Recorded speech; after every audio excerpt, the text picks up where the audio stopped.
Welcome to this video on Civic Audit and why. We are exposing the mechanics of the housing loophole economy, offering a critical analysis of systemic bias, patronage, and the path to true institutional accountability.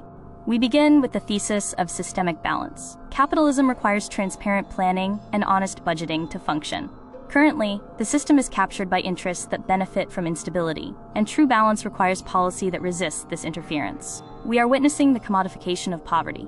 Private entities often capture public funds under the guise of affordability, maintaining residents in deteriorating housing stock to ensure ongoing political leverage. Systemic neglect is a deliberate political tool.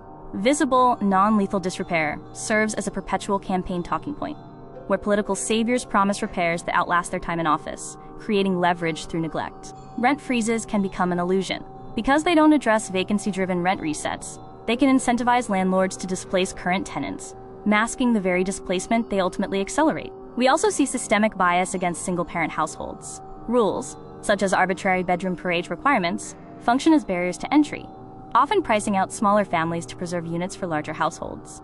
Housing is often used as a condition of dependency. By linking assistance to restrictive social services, the system prevents the economic mobility needed for residents to enter independent markets, aiming to manage rather than empower. The quote, transparency gap is a tool of concealment. Agencies often avoid tracking occupancy waiver denials, as a lack of reporting is a policy choice to prevent disparate impact analysis and avoid accountability for bias. We must also recognize the illusion of competition. Repeated awards to the same developers raise questions about fairness, as a closed circle of favored firms gains the experience needed to quote, the system for public capital. To bypass the official narrative, Civic Audit NY is building an independent record. By mapping tenant retention, vacancy pipelines, and housing investment geography, we are creating a truthful scorecard.